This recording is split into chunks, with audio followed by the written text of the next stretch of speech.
Entonces repito, el dominio 4 de enfermería está constituido por lo que es actividad y reposo. Y cuando hablamos de actividad y reposo, estamos hablando de todos aquellos elementos de producción, conservación, gasto y equilibrio de toda la energía, precisamente para poderme mover o para poder estar en reposo. Pues obviamente en reposo estaré conservando energía, mientras que en actividad estaré produciendo, gastando y manteniendo en equilibrio esa energía. Entonces, el dominio 4 está constituido, naturalmente, como todos los dominios, por clases. La primera clase es entonces sueño-reposo, que fue la que ya vimos, donde vimos todos los elementos que están implicados en el proceso del sueño, qué pasa entonces cuando nosotros no dormimos bien y qué patologías podemos encontrar en el sueño, que serían entonces las parasomnias. Eso parte ya la vimos. Ahora vamos a ver lo que corresponde a la clase actividad y ejercicio. Esa sería la segunda parte pues que vamos a ver. Y también tendrían entonces con el profesor Chávez todo lo que son respuestas cardiovasculares y pulmonares,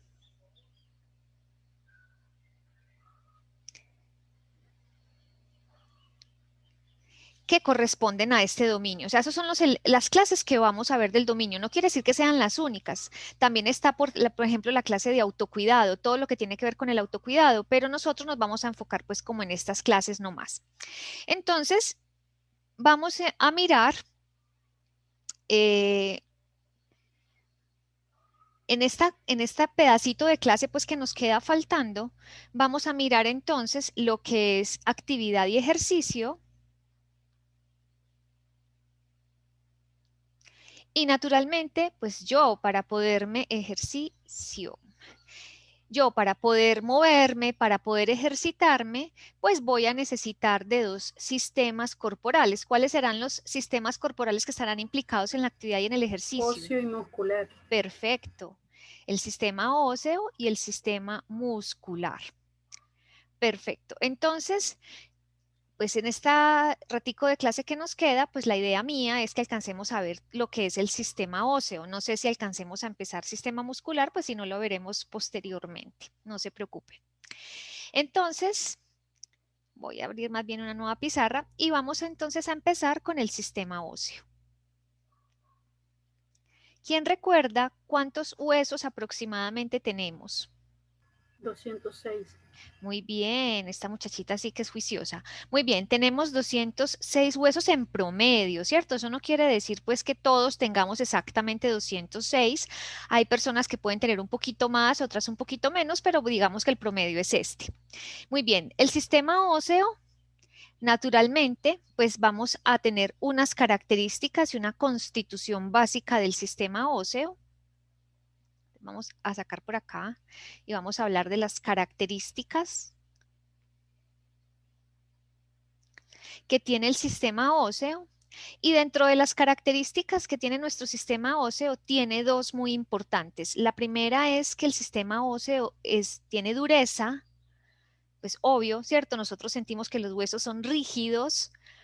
Esa dureza está dada porque los huesos contienen minerales. ¿Qué minerales contienen los huesos?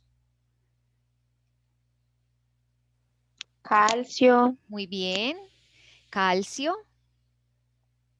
¿Y qué otro mineral? Ese es uno de los principales y el otro, fosfato, ¿cierto? Fosfato. Entonces, básicamente, nuestro hueso, su característica de dureza, de rigidez, está dado por esas sales de calcio y esas sales de fosfato o de fósforo que están unidas entre sí en la hidroxiapatita, que es pues como el componente básico hidroxiapatita. Está constituido de calcio y de fósforo. Muy bien. Y la otra característica que tiene entonces nuestros huesos es la flexibilidad.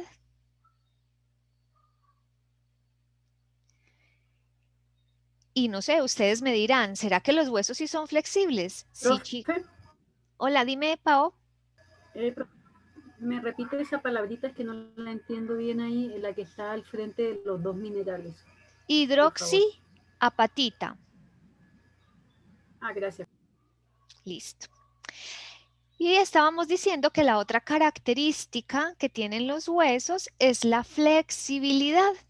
La flexibilidad sí es una característica, o sea, aunque nosotros veamos los huesos rígidos, duros, nos vamos a dar cuenta que cuando usted, por ejemplo, brinca de 3 escaleras hacia el suelo, si usted está subiendo pues una escalinata, se va a dar cuenta que al caer al suelo, usted no se rompe, ¿cierto? Sus huesos no se fracturan, pues a menos que usted pues si tiene osteoporosis o tiene una patología, pues naturalmente podría fracturarse. Pero desde que sus huesos estén sanos, usted aguanta golpes cuando usted está jugando fútbol, por ejemplo, los chicos que juegan mucho fútbol y se golpean, se dan patadas sin querer, pues jugando fútbol, tampoco se rompen sus huesos ante ese trauma. Y eso es el hecho de que no se rompan está dado porque los huesos tienen flexibilidad. Y la flexibilidad de los huesos está dada por un componente que se llama el colágeno. Entonces, aproximadamente el 45% del hueso, un 45, un 50%, es duro, está dado pues por esas sales que mencionamos ahora, y un 30% del hueso es flexible y esa flexibilidad está dada por el colágeno. El restante porcentaje que nos queda faltando, un 20% aproximadamente, pues sería entonces agua, ¿sí? Ustedes saben que nosotros como seres humanos el 60% somos agua. Muy bien, entonces esas son las características básicas de nuestros huesos. Son duros, pero al mismo tiempo son flexibles. De hecho, el colágeno es el que le da soporte a estas sales, o sea que el colágeno es como un enmallado que hay en el hueso y sobre ese colágeno es que se ponen entonces estas sales de calcio y de fósforo. Muy bien, la otra que habíamos dicho es que el sistema óseo entonces tiene una constitución básica.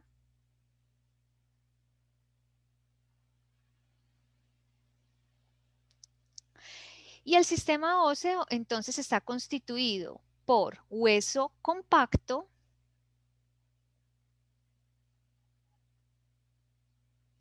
aproximadamente, a ese hueso compacto también lo llaman hueso cortical,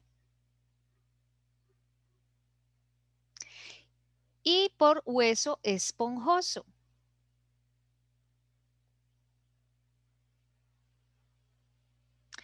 Más o menos el 15% de la totalidad de nuestros huesos es esponjoso y el 85% es hueso compacto. Entonces, esa sería como la constitución básica del hueso o de los huesos. Ahora, ¿qué más podemos decir nosotros de nuestro sistema óseo? Pues decimos que nuestro sistema óseo tiene unas funciones o cumple unas funciones. ¿Quién me sabe decir algunas funciones del sistema óseo? Soporte. Muy bien, el sistema óseo da soporte. ¿Qué soporta? Los músculos, básicamente. Los músculos. Bueno, entonces dentro de la función de soporte ayuda a dar la forma corporal que tenemos, claro, al darle soporte a los músculos y también pues ayuda a dar la estructura interna de ciertas partes de mi cuerpo al alojar órganos. Entonces, muy bien, esa sería entonces la función de soporte. ¿Qué otra función cumple nuestro sistema óseo? Profe, algunos de los huesos también crean los glóbulos rojos. Muy bien. Entonces, esa función que estás diciendo se llama la función de hematopoiesis. Hemato quiere decir sangre, poiesis, formación. Entonces, los huesos tienen una función muy importante en ayudar a formar los constituyentes de la sangre. Por lo tanto, dentro de los constituyentes de la sangre tenemos a los glóbulos rojos, o sea que a los eritrocitos, y el proceso de formación de un eritrocito se llama eritropoiesis. Dentro de los huesos, en la médula roja de los huesos, y esa médula roja está alojada en el hueso esponjoso, ahí es donde se va a hacer la eritropoiesis. Pero no solo lo de los glóbulos rojos, también la hematopoiesis implica la formación de los leucocitos. Entonces, ¿cómo se le llamará a ese proceso? Leucopoiesis. Muy bien, leucopoiesis. Y naturalmente, pues la sangre no solamente son glóbulos rojos y eritrocitos, sino que en la sangre también tenemos plaquetas. Y las plaquetas se llaman trombocitos. Entonces, ¿cómo se llamará el proceso de formación de las plaquetas? Trombopoiesis. Trombopoiesis, muy bien. Entonces ya saben que la hematopoiesis se da en la médula roja de los huesos. Es sobre todo en los huesos que son largos y que son planos. Ahí es donde se va a hacer ese proceso de hematopoiesis. O sea que no es cualquier hueso de mi sistema óseo, son solamente los huesos largos y planos los que principalmente cumplen esa función de hematopoiesis. Entonces, denme ejemplos de huesos donde ustedes sepan que va a suceder hematopoiesis. El fémur. ¿Cuál me dijiste? El fémur. El fémur, muy bien. El fémur. ¿Qué otro? Díganme un hueso plano. Profe, en las crestas ilíacas. Muy bien, los huesos ilíacos. De hecho, chicos, los huesos ilíacos son tan importantes para la formación de la sangre, o sea, son de los que más hematopoiesis hacen, que cuando a una persona que tiene leucemia o que tiene alguna alteración, pues de su, venga, yo pongo el video, que tiene alguna alteración de ese proceso de formación de la sangre, y le tienen que sacar un aspirado de médula ósea para poder contar cómo están esas células, que son células bebés, pues, pero mirar cómo son. El aspirado de médula ósea se hace precisamente en las crestas ilíacas. Es un procedimiento que se hace en cirugía, bastante doloroso, pero pues es indispensable para poder determinar si la persona sí tiene una leucemia o alguna situación de estas, lo que llamamos un cáncer pues de la sangre. Entonces, ahí tenemos que el fémur, los ilíacos, el esternón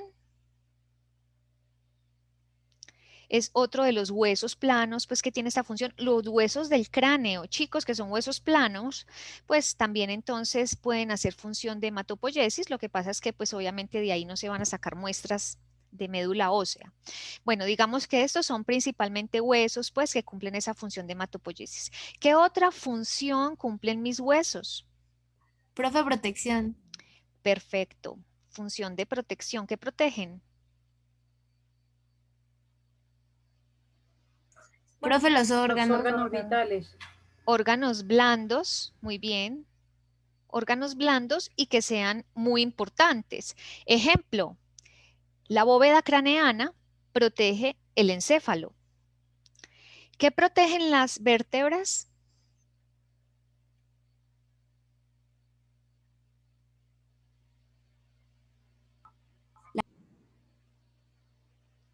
Dani, ¿me hablaste? No te escuché. Sí, profe, la médula. La médula espinal, muy bien. ¿Y qué protegerá las costillas? El corazón. ¿Solo el corazón? No, los pulmones. Los pulmones y el corazón, muy bien. Entonces, ahí tenemos esa función de protección a esos órganos en particular. ¿Qué otra función, voy a ponerla por aquí porque ya no me cabe, qué otra función cumplen los huesos? De almacenamiento. ¿Qué almacenamiento, qué almacenan? Muy bien. Calcio también puede almacenar lípidos. Calcio, muy bien. Lípidos. Fósforo. Médula amarilla, ¿cierto? Miren, chicos, que dentro del hueso esponjoso vamos a tener entonces, digamos que dos fluidos, para decirlo de una manera coloquial. Un fluido que es amarillo y un fluido que es rojo.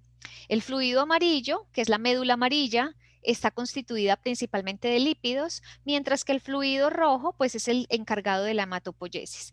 ¿Qué más dijiste? ¿Calcio, lípidos? Fósforo, magnesio. Muy bien, fósforo y magnesio, muy bien. El calcio, miren chicos, el 99% del calcio de mi cuerpo está guardado en los huesos. O sea que podríamos decir y esto es muy importante que lo tengan claro, que mis huesos son un almacén de calcio y que cuando mi organismo, por alguna situación patológica, empieza a disminuir los niveles de calcio en sangre, ya son por debajo de lo normal, mi organismo va a extraer calcio del almacén. ¿Y cuál sería el almacén? Los huesos. ¿Cuál es el problema de que mi organismo haga eso? Que extraiga ese calcio de los huesos, que me está quitando masa ósea y entonces está haciendo que los huesos pues se vuelvan un poquito más débiles, más con menor masa y entonces predispondría a la persona, si no se corrige pues la falla que está llevando a la hipocalcemia, podría llevar a la persona a un proceso de osteoporosis. Entonces miren que el 99% del calcio de mi cuerpo está en esos huesos. Y pues más o menos el 85% del fósforo de mi organismo también está entonces en los huesos. Muy bien. ¿Qué otra función cumplen los huesos? Les falta una. Movimiento. Muy bien. La función de movimiento. Entonces, si tenemos en cuenta que mi organismo se mueve por palancas, ¿cierto? Cada vez que yo muevo una articulación estoy produciendo una palanca, pues la parte rígida de la palanca sería el hueso y la parte más móvil sería el músculo. Entonces, cuando se ancla el músculo al hueso, gracias a la articulación también, entonces se forma el movimiento. Entonces, ese movimiento vamos a decir que es por el anclaje de tendón hueso, que va a permitir entonces el movimiento de las articulaciones. Perfecto. Entonces, esas serían las funciones del sistema óseo. Vamos entonces a mirar qué formas, ya no me caben ahí, entonces voy a hacer una nueva cosita. Entonces, estábamos hablando del sistema óseo y pues dijimos las funciones. Voy a poner por aquí para que recuerden que estábamos diciendo y ahora vamos a hablar de la forma. Entonces, ¿qué formas tienen los huesos? ¿O qué tipos de huesos puedo tener yo en el cuerpo? Profe, plano, cortos, largo. largos. Planos, muy bien. Largos, ¿qué más? Sesamoideos. Sesamoideos. Los sesamoideos, ¿qué forma tienen para decirle de otra manera?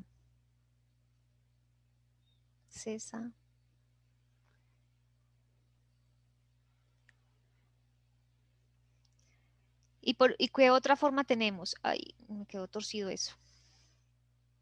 Las irregulares. Irregulares. Los huesos irregulares. Muy bien. Los sesamoideos podemos decir que son huesos cortos. ¿Listo? Pues para que vayamos como en consonancia de lo que veníamos diciendo. Entonces, cuando yo digo que un hueso es plano, generalmente es porque el hueso tiene una forma plana, obviamente es fino, ¿cierto? Es más delgadito, digámoslo así, y pueden estar curvados. Generalmente están conformados por dos capas de hueso compacto y una capa de hueso esponjoso. Entonces, si yo pintara aquí, por ejemplo, una costillita, que es un hueso plano, ¿cierto? Entonces, ustedes van a ver que la parte más externa de la costilla, esta que estoy como poniendo en renegrito, va a ser entonces hueso compacto, esta otra también sería hueso compacto y en el interior estaría el hueso esponjoso. Los huesos planos, recordemos que dentro de sus funciones está muy importante hacer la hematopoiesis. Los huesos largos, entonces, van a ser huesos que tienen una estructura alargada y en esa estructura alargada vamos a ver que hay una cabeza y que hay una zona alargada y luego hay otra cabeza. Listo, esa sería pues como la forma muy básica de los huesos largos. Cuando yo digo que es la cabeza también se llama epífisis. Entonces en los huesos largos voy a tener dos epífisis, ¿cierto? Esta y esta. Y vamos a tener una diáfisis. La diáfisis va a ser la parte larga. Diáfisis. Muy bien. En los huesos largos, que son, por ejemplo, los del fémur, los del húmero, ¿sí? Son huesos muy importantes cuando estamos pequeños Voy a tratar de pintarlo aquí más grande para poderles explicar lo que voy a decir acá.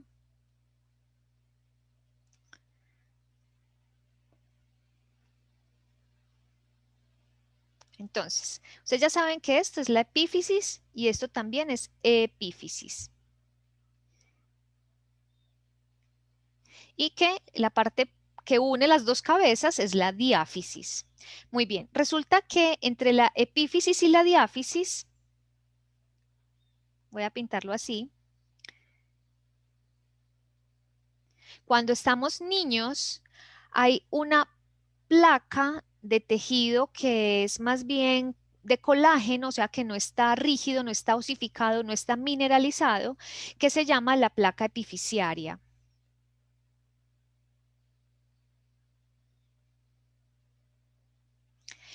Este tejido que no es rígido es el que va a permitir que el hueso se elongue, o sea, que el hueso crezca a medida que yo pues voy creciendo en edad.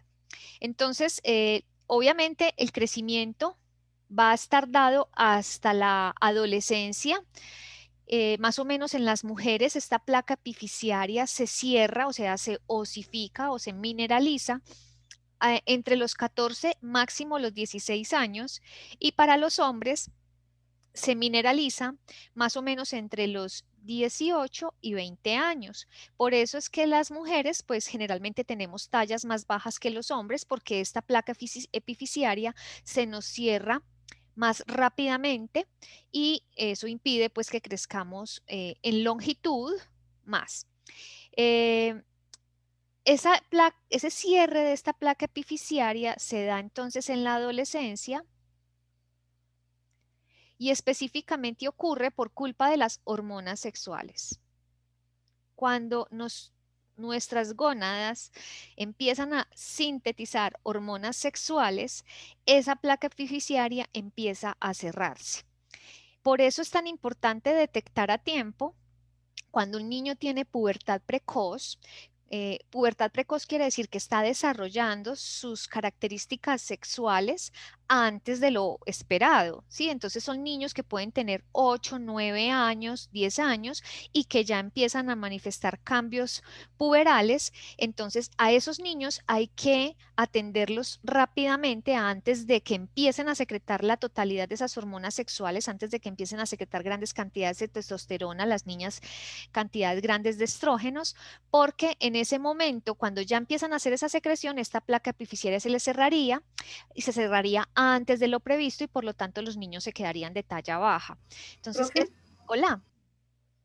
Por ejemplo, con relación a lo que usted está mencionando, esa situación le pasó a mi hermano, pero no en la pubertad, sino cuando niño. Cuando era muy niño, se estaba pero muy desarrollando niño, sus perdón, huesos. Pao, perdón, muy niño es qué edad? Yo diría como de los 5 años por ahí, que le empezaron a hacer unos tratamientos porque sus huesos se estaban desarrollando más rápido de lo normal y él habría sido mucho más alto de lo que es. Él mide 1,98 m. Ah, bueno, y pero yo entonces... 1,56 m, imagínense. Bueno, pero en el caso de él de pronto era por una hipersecreción de hormona de crecimiento. Bueno, no sería por una pubertad precoz, porque la pubertad precoz pasa lo contrario, o sea, es que el niño en edades muy tempranas empieza a desarrollar características sexuales secundarias. Por ejemplo, en las niñas entonces empieza a aparecer el botón mamario y no es normal que una niña de 8 años, de 7 años tenga botón mamario, ¿sí? Ellas todavía deberían tener sus tetillas completamente planitas. O en los varoncitos, en los niños, empiezan entonces a hacer crecimiento del pene y de los testículos, que tampoco es normal que un niño pequeño esos órganos genitales crezcan, eso crecen es en la pubertad. Entonces, cuando un niño está haciendo estos cambios, como que sigue siendo niño, pero que su organismo, sus órganos sexuales están tornándose de adulto, ahí es que estamos hablando de pubertad precoz. Y el riesgo de la pubertad precoz es que esta placa epifisiaria, que es la que permite que el niño crezca en longitud, se va a cerrar antes de lo esperado y entonces quedaría más pequeño de estatura. En el caso de tu hermanito, me imagino que fue más bien porque secretaba mucha hormona del crecimiento y precisamente entonces esta placa epifisiaria crecía más de lo esperado. ¿sí? Es decir, se elongaba más de lo que estaría sí permitido y de esa manera entonces pues tampoco podía ser un gigante, ¿cierto? Porque eso también va a producir pues problemas en las personas. Profe, Dime. yo tengo una duda acerca de lo que usted dijo de las mujeres. O sea, cuando una mujer se comienza a desarrollar a temprana edad, pues uno va a pensar que puede que va a ser muy desarrollada, ¿cierto? Pero cuando llega la edad, por ejemplo, de los 13 o los 14 años, se pausa ese crecimiento y ahí queda ese crecimiento, por ejemplo, lo que usted mencionó. Eso sería debido. Eso sería que se me perdió la última palabra. O sea, ¿por qué sería ese problema de que comienza como a desarrollarse a temprana edad y deja de desarrollarse a temprana edad? Un ejemplo, Bueno, una niña comenzó. Ah, bueno, ya me entendió. sí, sí, ya te entendí. Como te digo, a eso se le llama pubertad precoz. Cuando una niña empieza, o un niño, porque también pasan los niños, empieza a desarrollarse como adulto antes del tiempo esperado. Se espera que una niña empiece a desarrollar características sexuales secundarias, o sea, que sus botones mamarios empiecen a desarrollarse entre los 10 a los 12 años. O sea, ese es el periodo esperado que empiece a desarrollar sus mamas, después de desarrollar sus mamas empieza pues, empieza a crecer el botoncito mamario, empieza también a desarrollar el vello púbico y a medida pues que cada vez vaya desarrollándose más, llega un momento donde finalmente llega la menarca, es decir, la primera menstruación.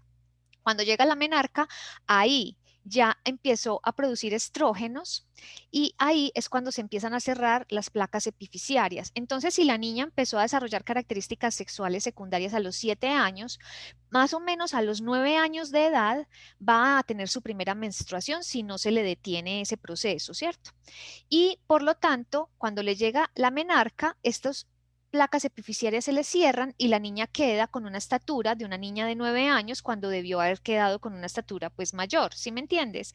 Entonces ahí se le cierra el crecimiento a esa niña porque ya hizo la pubertad completa y a partir de ese momento ya sus huesos no van a crecer más, ¿sí? Entonces, por eso las niñas que se desarrollan muy rápido generalmente también dejan de crecer muy rápido. No, aunque al principio parezca que crecieran mucho, después se les detiene el crecimiento. Entonces, por eso hay que detectar a tiempo esa situación para que a los niños entonces que tengan esas características se les pueda hacer el tratamiento oportuno para evitar que queden de talla muy baja. ¿Sí? ¿Esa era más o menos tu pregunta? Sí, profe, esa era mi pregunta, gracias. Listo, muy bien. Entonces ya saben que la placa epifisiaria es la que permite que los niños crezcan. Mientras más grande sea esta placa epifisiaria, más potencial de crecimiento tiene el hueso, ¿cierto? Entonces, con esa placa epifisiaria es que se puede determinar la edad ósea de los niños. Mientras más grande, menor edad ósea y mayor potencial de crecimiento. Si la placa epifisiaria cada vez es más estrecha, quiere decir que ya se está osificando, se está mineralizando y por lo tanto la posibilidad de que el hueso crezca en longitud va a ser cada vez menor y la edad ósea entonces podría ser mayor. Entonces eso se hace, la medición de la edad ósea de un niño se hace con un examen que se llama el carpograma. El carpograma es básicamente una radiografía de las manos del niño y ahí entonces se determinan esas placas epifisiarias de los falanges y con eso se determina si la edad ósea corresponde para la edad del niño o es una edad ósea menor a la que tiene el niño, lo que le permitiría crecer mucho, o al contrario es una edad ósea mayor de la que tiene realmente el niño y de esa manera habría que detener la pubertad para tratar de que esos huesitos crezcan lo más que se pueda. Bueno, entonces estábamos hablando nuevamente de los huesos largos, epífisis, epífisis, diáfisis, y les hablé de la placa epifisiaria, que es la que nos permite crecer. Cuando ya la placa epifisiaria se cerró, pues lo que queda realmente es una línea, ¿cierto? Ahí se ve pues como una rayita en el hueso, y a esa rayita se le llama entonces la metáfisis. Pero la metáfisis, pues obviamente ya es en un hueso que ya creció lo que iba a crecer, ya no se vería pues en los huesos de los niños la metáfisis, en los niños se ve la placa, en los adultos se ve la metáfisis. Muy bien. Ese serían entonces los huesos largos. Listo, la característica pues general de los huesos largos. Los huesos sesamoideos o cortos son entonces los huesos que tienen como formas de cubo o son cuboides o más redondeadas. Y ahí tenemos, por ejemplo, los huesos de la rótula. Tenemos los huesos del tarso y los huesos del carpo, de la mano, que son huesitos como cuadraditos, como así, ¿cierto? Con esas formas como un poquito más geométricas. Entonces, esos serían ejemplos de huesos sesamoideos. Vamos a poner aquí el carpo. Muy bien. Los huesos del carpo. Y por último, pues tenemos dentro de la forma de los huesos irregulares, que pues obviamente van a ser los que no encajan en ninguna de las anteriores clasificaciones. ¿Quién me da un ejemplo de huesos irregulares? ¿Cómo que se llama la de las columnas? La de la columna. Las vértebras, muy bien. Eso, las vértebras. Las vértebras son huesos irregulares, porque miren que las vértebras van a tener pues como una parte que es redondeada, pero a la vez van a tener como unas espinas que salen, ¿cierto? Aquí tendríamos, entonces, finalmente, pues no encajan ni dentro de largos, ni dentro de planos, ni dentro de sesamoideos, sino que es una combinación de varios y por eso pues serían como los huesos de las vértebras. Muy bien. Entonces, eso con respecto a la forma de los huesos. Profe, Ahora, dime. profe, entonces los huesecillos del oído pues, están dentro de los irregulares o... Dentro de los irregulares, claro. Ah, bueno. ¿Ustedes han visto los huesecillos de los oídos? Lo Pues, pequeños que son. No. fotos. ¿Los vieron real o no? ¿O se No, los- pues, no, pues como no a profundidad, pues no me ¿Pero los acuerdo. llegaron a ver o solamente se los mencionaron? Profe, Sí llegamos a ver algo, el morfo. Ah, sí los llegaron a visualizar. Ujú. Ah, bueno, esperen un momentico. Espérenme un momentico.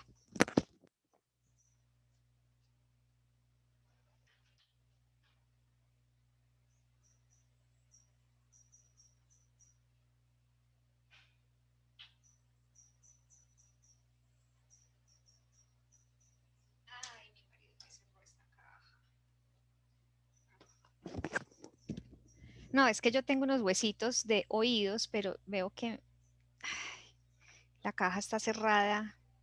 Me la cerró con... Bueno, estaban en un frasquito. No sé si alcanzan a ver ahí adentro el frasquito. Dentro de ese frasquito, si algún día vamos a la universidad, yo les muestro los huesitos. Son extremadamente pequeños, están ahí adentro, pero pensé que podía sacarlos de ahí, porque antes los podía sacar, pero debe ser que mi esposo los encerró ahí para que mis hijas no me fueran a botar el tarrito. Bueno, sí, esos serían huesos completamente irregulares, por Profe, supuesto. Dime. ¿podría acercarlos nuevamente? Es que tenía la pantalla suya muy chiquita, entonces ahora ya lo veo mejor. Bueno, espérate. No sé, espérate, yo me miro, espérate para yo poder ver también qué les estoy mostrando. Eso. No sé si alcanzas a ver ahí, dentro del Sí, tubito azul, profe. ¿cierto? Se ven unos huesitos. Miren la uña mía y miren los huesitos ahí. O sea, imagínense lo pequeñito que son. Esperen, yo se los muevo un poquito, como para la mitad. Ahí están los huesitos del oído, ¿cierto? Son extremadamente pequeños allá en nuestro oídito, que hay que cuidarlos mucho, ¿cierto? Profe, Dime. ¿y cuál es la historia de ese huesito? O sea, ¿cómo lo obtuvo? ¿Por qué la cajita? Es de mi esposo es pediatra, entonces cuando, yo no sé, cuando él era estudiante de medicina, yo sé que ellos iban y eso lo hacían también los estudiantes de medicina de la de Antioquia, él es de la Bolivariana. Iban a los cementerios como el Cementerio Universal, que ustedes saben que en el Cementerio Universal de acá de Medellín hay muchas tumbas pues de gente que no se sabe, pues de NNs, entonces ellos profanaban esas tumbas, se robaban los cráneos para poder estudiar anatomía, los blanqueaban y entonces de ahí sacaron esos huesitos. Entonces eran unos huesos de alguien, no sé, esa es la historia de los huesitos. Tremendo, ¿cierto? Siempre gracias a Dios ya existe la simulación. Bueno, chicos, eso pues es la historia que él me cuenta. Mi esposo pues es bastante mayor, mi esposo ya tiene más de 60 años, entonces Eso fue hace muchos años, ¿cierto? Que se hacía eso. Ya obviamente los estudiantes de medicina no hacen eso, pero hace años era más fácil de pronto hacer ese tipo de Ahora actividades. utilizamos plataformas virtuales. Y simuladores, porque ya venden los simuladores plásticos, pero que son exactamente iguales a los huesos, pues, de un humano. Entonces, no es necesario profanar tumbas. Muy bien. Por último, dentro de esta explicación breve pues, del sistema óseo, tenemos una característica muy importante del sistema, una propiedad más que característica, que se llama la remodelación. Cuando nosotros decimos que el sistema óseo se remodela, es porque el sistema óseo o los huesos son dinámicos, es decir, son estructuras vivas que continuamente se están produciendo nuevo hueso y el hueso viejo se está destruyendo. Entonces, a ese proceso de formación y de destrucción del hueso, que debe ser muy equilibrado precisamente para que la masa ósea se mantenga dentro de lo normal, a eso se le llama remodelación ósea. El proceso de remodelación ósea en su totalidad, o sea, desde la formación del hueso hasta que se destruye ese hueso que se había formado, es un proceso que tarda más o menos de 4 a 5 meses en suceder, pues en su totalidad. O sea que más o menos cada 4 o 5 meses yo tengo huesos completamente nuevos, ¿cierto? Que ya han sufrido todo el proceso de remodelación. El proceso de remodelación ósea, chicos, es el que nos va a permitir... Hola. Pues que ya que está hablando de eso, pues el año pasado me sorprendió mucho conocer esa parte, sobre todo desde el punto de vista pues bíblico, ¿no? Porque Dios nos creó para ser eternos, ¿no? Entonces el proceso de que los huesos se estén desarrollando continuamente era con esa finalidad de que no hubiese como una degradación.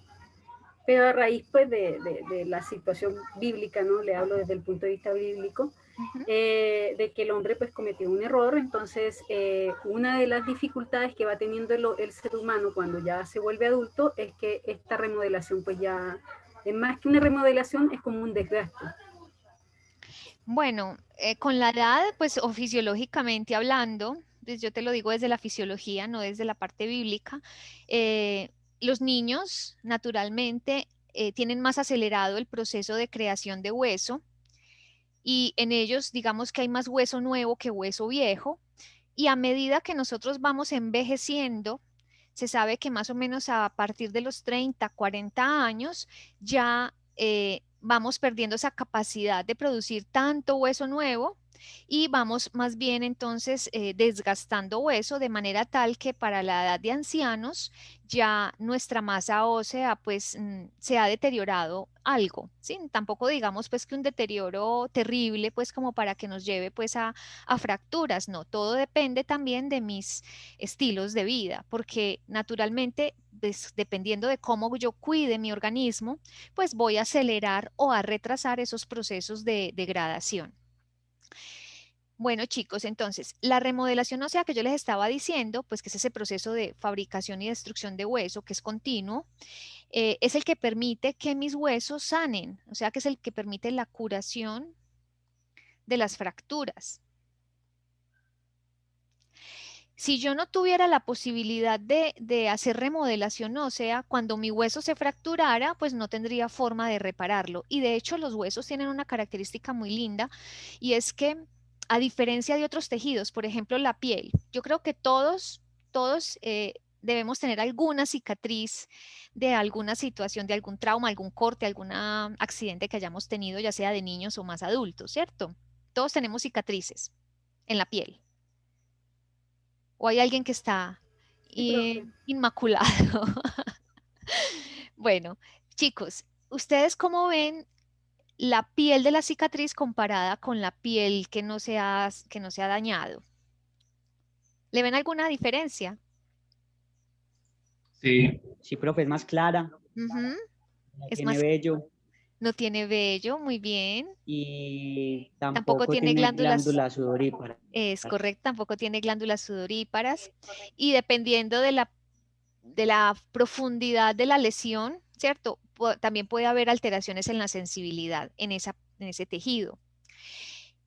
La cicatriz, por lo tanto, no, aunque es un tejido reparado, no es un tejido que queda exactamente igual al original, queda deteriorado, digámoslo así, porque generalmente queda con más tejido fibroso, porque los fibroblastos, que son los que reparan precisamente la piel, pues al hacer esa reparación hacen mucha fibra adicional y por eso la piel se ve más clara, carece de esas glándulas, porque esas ya no se reparan, esas ya se pierden, en fin. Entonces, y por cierto, la piel de la cicatriz es 20% menos resistente que la piel sana.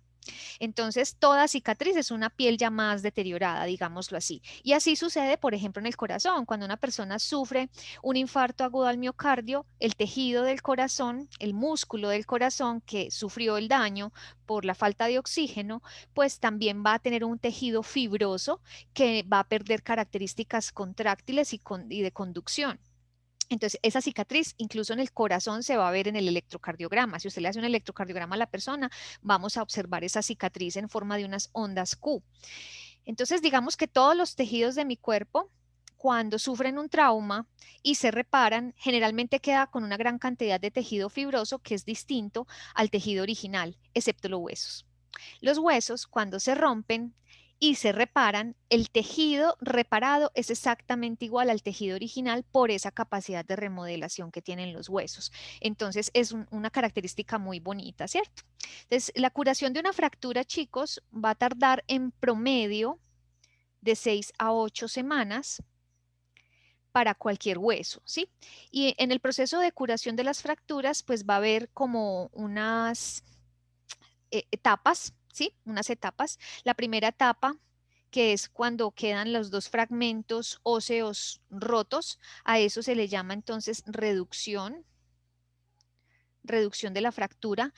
De hecho, cuando un hueso se fractura, es muy importante que se haga correctamente la reducción en el servicio de urgencias o en cirugía, dependiendo del hueso. Entonces voy a tratar de pintarles aquí lo que quiere decir reducir la fractura. Este va a ser un hueso largo que se rompió en su totalidad, ¿sí? Una fractura, entonces, total. Chicos, si reducir la fractura quiere decir que este segmento roto debe afrontar exactamente igual con este segmento, deben quedar el uno al frente del otro, porque cuando una persona se rompe por ejemplo, el fémur, que es un hueso largo, no sé si ustedes saben que generalmente una forma visual de yo darme cuenta que el hueso fémur está roto es porque la pierna se acorta, comparándola con la pierna pues que no está fracturada. Eso sucede porque el fragmento de hueso roto se monta un fragmento en el otro, ¿sí? Miren acá. Y pues como queda un fragmento subido en el otro, pues obviamente la longitud del hueso va a quedar más corta que la longitud original. Entonces, ¿qué quiere decir reducir la fractura? Reducir la fractura quiere decir que yo tengo que jalar este pedazo de hueso y este pedazo de hueso, jalarlo lo suficiente para que queden justo uno al frente del otro, de modo tal que al juntarse estos dos fragmentos, pues sane realmente el hueso bien en este punto, porque si sanara así, pues va a sanar un hueso más corto, ¿sí? ¿Me están entendiendo? Entonces, ese proceso de reducción de la fractura, pues es muy importante en el proceso de la curación. Se debe hacer, si el hueso está montado uno sobre otro, entonces hay que hacer la reducción antes de ponerla, ya sea el yeso o de poner los pines o de poner pues las placas, lo que sea pues para recuperar entonces el hueso. Entonces, la primera etapa se llama reducción. Luego viene la etapa del hematoma. El hematoma se da porque el periostio, ¿qué es el periostio?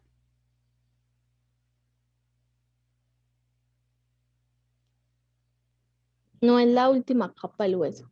La última, bueno, no digamos que la última, digamos que es la capita, es una membrana, aquí la estoy pintando como en verdecito, es una membrana bastante resistente que cubre a los huesos, ¿sí? Ese sería el periostio, es como una capita. Yo no sé si ustedes alguna vez han comido muslo de pollo. Y cuando uno ya le ha quitado la carne al muslo, a veces si uno raspa el huesito, sale como una membranita del huesito. Ese sería entonces el periósteo. Yo lo pinto en un verde más intenso. Ese sería el periósteo. El periósteo contiene gran vascularización, es decir, los vasos sanguíneos van por el periósteo y penetran al hueso para irrigar al hueso. Por lo tanto, cuando un hueso se rompe, pues el periósteo también se lastima y como es el que contiene los vasos sanguíneos, en el área se forma un hematoma. Ese hematoma cumple la función de atraer hacia el área de la fractura muchos tejidos, fibroblastos, osteoblastos, bueno, muchas células para que se repare entonces el área de la fractura. O sea que el hematoma es importante para la curación pues, del hueso fracturado. Después del hematoma viene la formación del callo cartilaginoso. Entonces es cuando ya el huesito pues se ha reparado, pero lo que se reparó es puro cartílago, ¿sí? Puro colágeno, digámoslo así. Y después de que ya se ha formado el callo cartilaginoso, se forma entonces el callo óseo. Y el callo óseo, pues entonces es porque ese cartílago se mineraliza, entonces queda como un abultamiento más grandecito en el sitio donde fue la ruptura y la remodelación ósea hace que con el tiempo ese abultamiento que queda se repare por completo y el hueso queda otra vez tal cual estaba. Entonces digamos que estas son las etapas de curación de una fractura y pues finalmente todas las etapas tardan entre 6 a 8 semanas en suceder. Entonces, si estoy hablando de que para que se cure un hueso, tiene que haber células especializadas que ayuden al proceso, pues voy a hablar entonces de cuáles son las células óseas.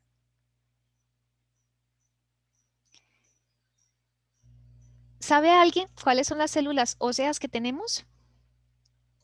Los osteocitos. Osteoblasto. Muy bien, bueno, entonces, voy a empezar con lo que Juan dijo, osteoblasto. Ya también está el osteocito, pero entonces vamos a hablar primero del osteoblasto.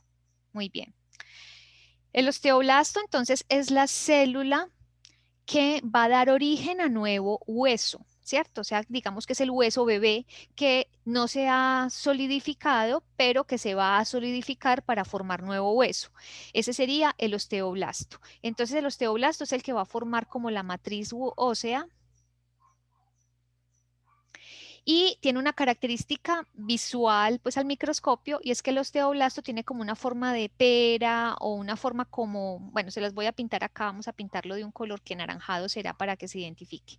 Generalmente el osteoblasto tiene una formita como así, van a parecer un poquito como un fantasmita, ¿sí? Y generalmente es una célula que tiene un solo núcleo. Entonces, esa es más o menos la forma de un osteoblasto.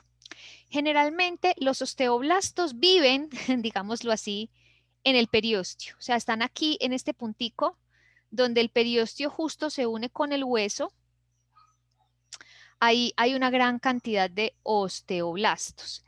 Y el osteoblasto, voy a tratar de hacerles, voy a borrarlo de los huesos planos, que yo creo que ya no lo necesitamos para poder seguir pues usando este dibujito que tenía.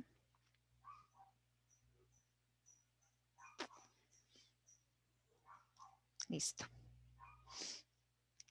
Si yo miro el hueso, si yo hiciera un corte transversal del hueso, vamos a tratar de hacer el corte así transversal. Ustedes se van a dar cuenta que la parte más externa del hueso es hueso compacto, ¿cierto? Esto aquí sería hueso compacto. Y en la parte interna vamos a encontrar como una redcita, ¿cierto? Un enmayado, digámoslo así, no sé. Y ese sería el hueso esponjoso.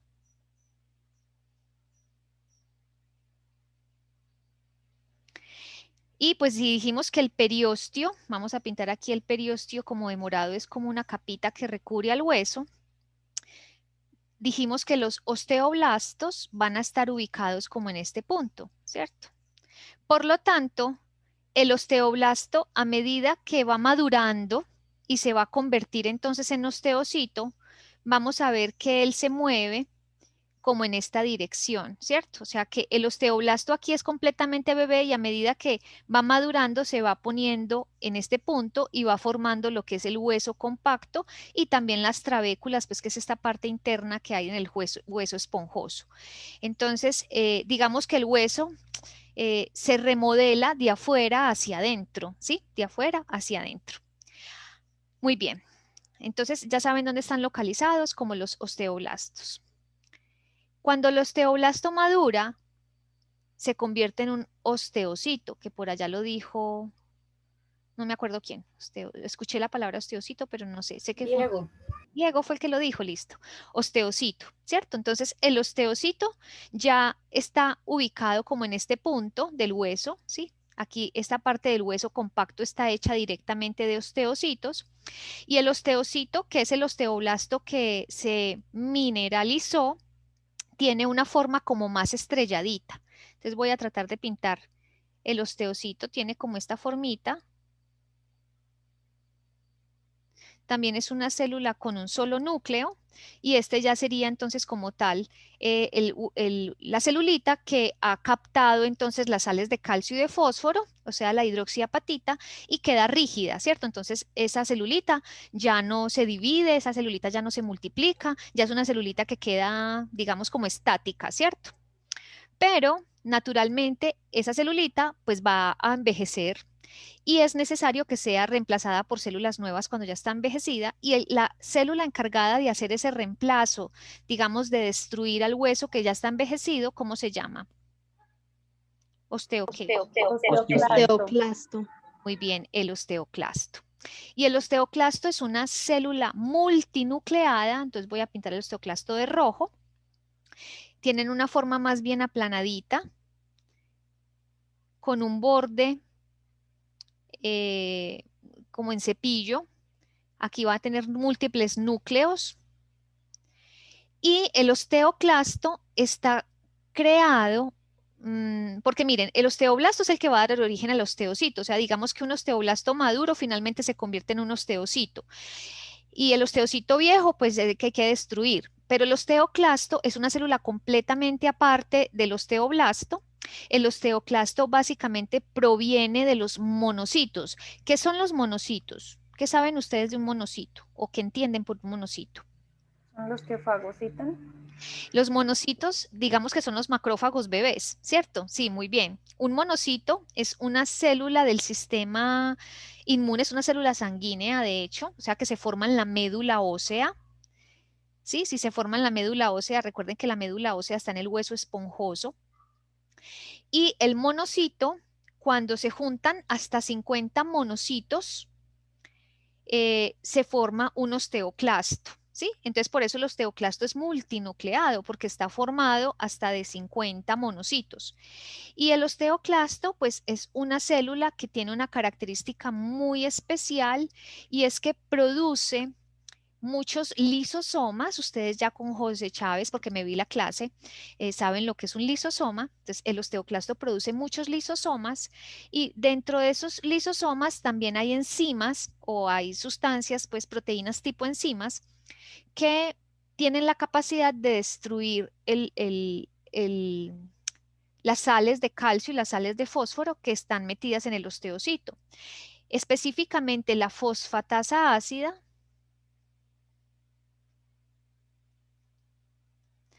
es la que va entonces a producir esa degradación de esas sales para que quede liberado entonces el calcio y entonces el osteocito pues es destruido. Los osteoclastos, chicos, como células, están ubicados, entonces sabiendo que ellos están, pues hacen parte o se crean a partir de la médula ósea, pues ellos estarían ubicados como en este punto, ¿sí? Donde el hueso compacto termina y se une con el hueso esponjoso. Ahí estarían ubicados los osteoclastos. De manera tal que el hueso, pues nuevo, se va de afuera hacia adentro, pero aquí de Adentro hacia afuera están muy activos, en este punto están muy activos los osteoclastos, destruyendo este hueso compacto y pues obviamente ese hueso compacto destruido va a ser reemplazado por estos osteoblastos que van madurando poco a poco. ¿Me entendieron más o menos cómo se va remodelando el hueso? Y por eso es que es un proceso tan equilibrado. Casi que debe ser 50-50, ¿cierto? 50% y 50% de actividad de los osteoblastos contrarrestada con el 50% de actividad de los osteoclastos para que la masa total del hueso se conserve siempre como equilibrada. Porque ustedes imaginan que el osteoblasto fuera muy activo y formara mucho hueso, entonces los huesos se volverían unos huesos muy pesados, unos huesos demasiado rígidos, y si son demasiado rígidos se fracturarían con más facilidad. En cambio, si el osteoclasto es el que estuviera demasiado activo, pues el hueso cada vez es más débil y pues al ser más débil, al carecer de hueso compacto, con cualquier trauma mínimo podría fracturarse muy fácilmente y ser un hueso pues demasiado delgado. Entonces, esto es un equilibrio muy lindo que debe haber y es un equilibrio que está dado por, no solamente por las sustancias que yo ingiera en la dieta, sino también por el ejercicio físico que yo haga. Dime, Diego, que tienes la mano levantada. Profe, ¿por qué el osteoclasto tiene tantos núcleos? Ya lo expliqué. A ver quién le respondía a Diego. Porque es la unión de más de 50 monocitos. O sea, de más de Correcto. 50 células. Ok, Exacto. ok. ¿Sí? Entonces, si un monocito tiene un solo núcleo y se junta con otro monocito y se junta con otro y se junta con otro y se junta con otro y finalmente todos juntos forman un osteoclasto, pues el osteoclasto va a ser multinucleado. Muy bien. Listo, chicos. Entonces, eso es lo que tenía que decirles con respecto a las células óseas. Ahora, ¿qué otro elemento importante hace parte? Profe, yo Dime. tengo una pregunta. Sí. Porque, bueno, usted decía que si no hubiera este control, pues se generaría mucho hueso y sería pesado, ¿sí? Pero yo he escuchado de los osteofitos. ¿Por qué salen, pues, por qué se crean esos? De los O sea, osteocitos. osteofitos, creo que se llaman, que es como cuando, pues, escuché fue de algo, digamos, en la cadera, que no puede tener la rotación del hueso porque en las coyunturas del hueso salió más hueso. Bueno, ahí es cuando hay un... Yo sé, por ejemplo, los espolones. No sé si lo que tú me estás... Osteofitos, ¿será? Que es que no sé qué fue lo... Sí, No te entendí la osteofitos. palabra. Ven, yo la busco porque la verdad no sé. Yo sé del espolón. Y el espolón da mucho en el talón. ¿Sí? Osteofitos. Voy a ver O qué sea, me... es cuando yo lo escuché en la cadera. Entonces, en Mira, la dice sí, crecimiento óseo que se desarrolla en el borde de un hueso y a veces produce síntomas.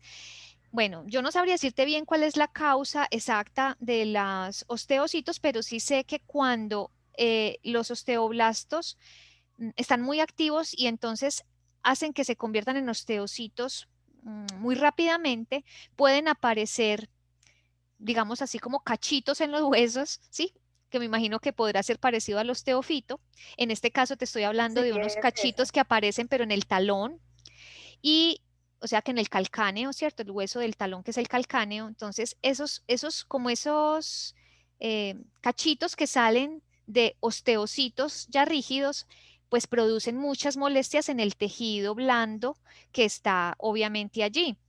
Entonces la persona que tiene espolones pues va a tener dificultad, va a sentir sobre todo mucho dolor porque este tejido blando pues va a estar, digamos que presionado continuamente por ese cachito, que sería el espolón, y va a producir mucho dolor para caminar, muchas molestias. Entonces las personas pues tienen que usar plantillas especiales para tratar de reducir la presión allí, y hay ocasiones en que hay que hacerles cirugías donde les hacen como una limada de esos huesitos que salieron protuberantes, pero pues obviamente la recuperación de esa cirugía es muy dolorosa, ¿sí? Y vas a estar mucho tiempo incapacitado porque no vas a poder caminar bien.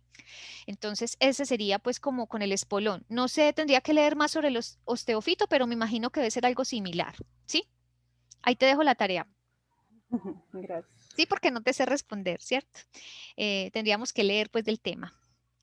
De todas maneras, ahorita me voy a poner a leer. Bueno, lo otro, chicos, que les iba a decir de la remodelación ósea, que es muy importante, ¿por qué no me cogió esto ya? Es que el calcio en sangre es un elemento muy importante para mantener la salud de los huesos, ¿sí? Entonces, el que yo mantenga unos niveles equilibrados de calcio en sangre, y eso de calcio proviene muchas veces de la dieta, ¿cierto? Entonces es muy importante que yo consuma suficiente calcio, va a mantener la calcemia, a eso se le llama, el calcio en sangre se le llama la calcemia, dentro de unos niveles normales, pero cuando la calcemia se disminuye, cuando se reducen los niveles de calcio en sangre, se van a activar entonces en mi organismo unos mecanismos para reponer esos niveles de calcio a costa del hueso. Eso ahorita los voy a explicar en más detalle, pero básicamente les voy a contar que cuando tenemos hipocalcemia, que sería reducción de los niveles de calcio en sangre, se va a activar la paratiroides. ¿Qué es la paratiroides? Una glándula ¿Dónde queda? en la tiroides. Ah, en la tiroides, detrás de la tiroides. Muy Ah. bien. Si tú tienes aquí la glándula tiroides, tú sabes que la glándula tiroides está ubicada acá en el cuello, ¿cierto? De hecho, no sé si ustedes ya ven clase con el CAPI, no me acuerdo. Sí, profe. ¿Y les ha enseñado a palpar la tiroides? No. Todavía no vamos a esa parte. Ah, bueno. Pronto, pronto. Pronto, listo. Entonces, aquí está la tiroides, pero esta sería la parte frontal de la tiroides, o sea, anterior. Si yo mirara por detrás la tiroides, en la parte de atrás me voy a dar cuenta que detrás hay unos granitos de arroz pegaditos, y esos granitos de arroz, pues que yo digo así porque es más o menos de ese tamaño, son las paratiroides.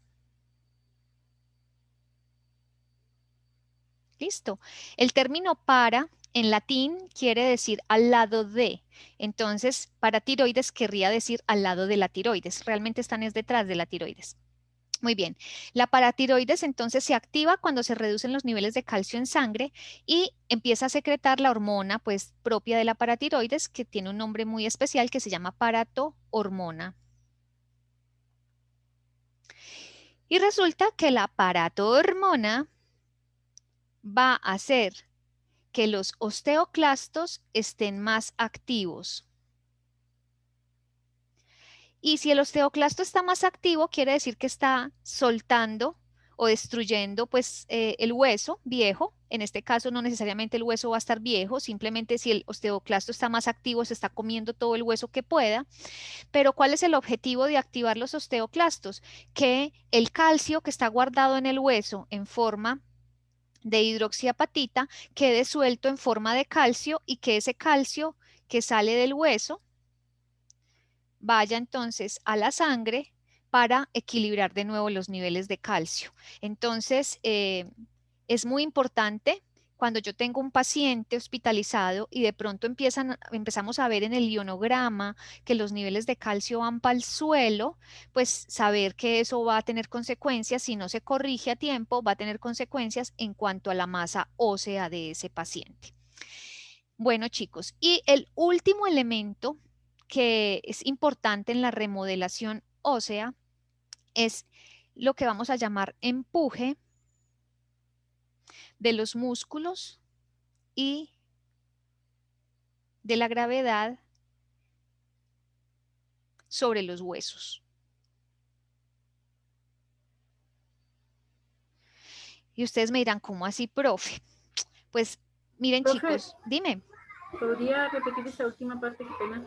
Sí, claro. Que el último elemento importante, pues que afecta la remodelación ósea, esa propiedad del hueso de remodelarse, es el empuje de los músculos y de la gravedad sobre los huesos. Eso está dentro de la remodelación, ¿cierto? Sí, sí, sí, eso hace parte de la remodelación, o sea, de los elementos claves de la remodelación. Entonces, un elemento clave es el calcio que tengo en sangre. Otro elemento clave son las células óseas y que funcionen en equilibrio. Y el otro elemento clave es el empuje que los músculos que se insertan en los huesos más la fuerza de la gravedad ejercen sobre los huesos y de esa manera ayudan a que los huesos estén más saludables. Entonces voy a tratar de explicarles a qué se refiere ese elemento último que mencioné. Chicos, cuando ustedes están parados de pie, o están caminando o haciendo cualquier ejercicio, usted tiene que mantener una posición erguida, ¿cierto? Y esa posición erguida, pues está dada en parte porque los músculos en los puntos donde se insertan, donde se pegan a los huesos y donde terminan, ¿cierto? Ejerce una fuerza determinada en esos punticos de inserción.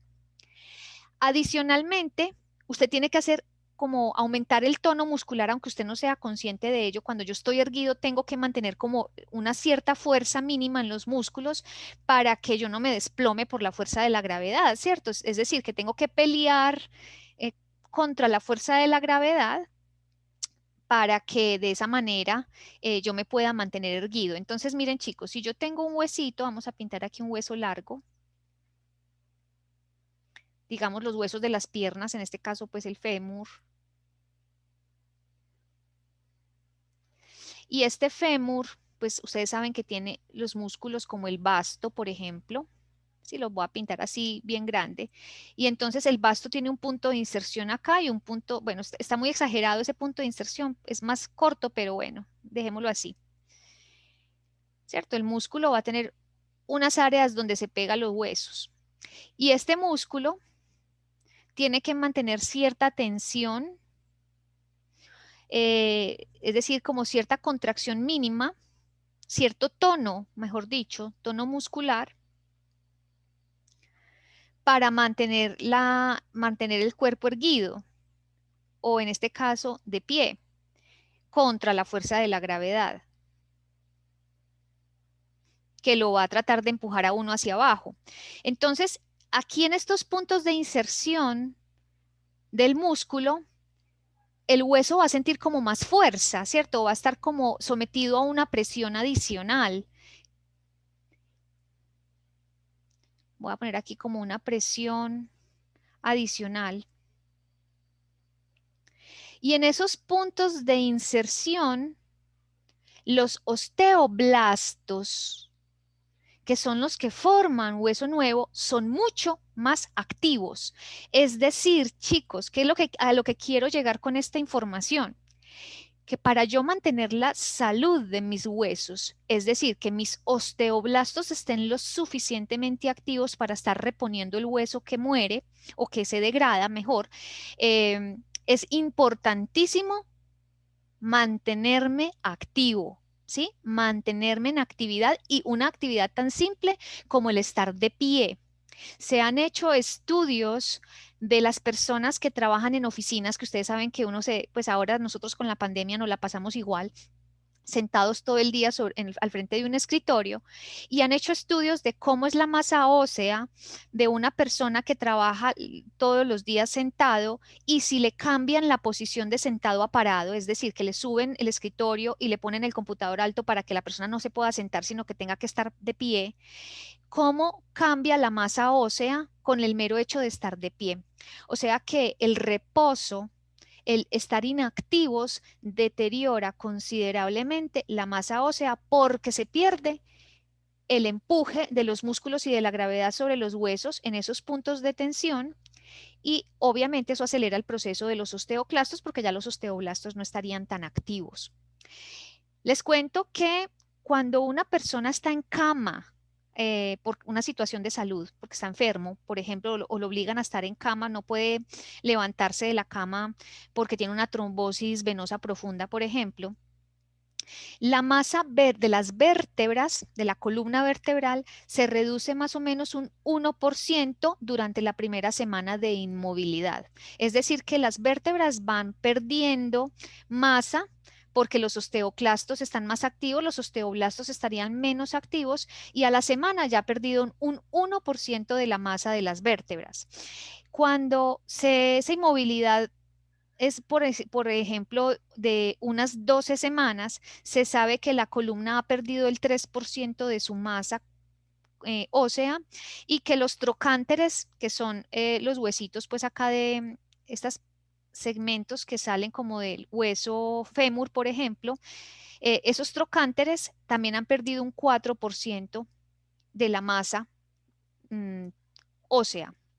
Entonces, chicos, Cuando yo tengo un paciente hospitalizado, que ustedes saben que en el hospital pues la gente le gusta estar, bueno, le gusta no, le toca muchas veces estar en la cama por periodos prolongados, yo como enfermero debo promover al máximo la movilidad de ese individuo, que camine, que se pare, que se desplace, que no esté todo el tiempo sentado ni todo el tiempo en cama, porque eso va a tener una repercusión muy importante en esa función ósea.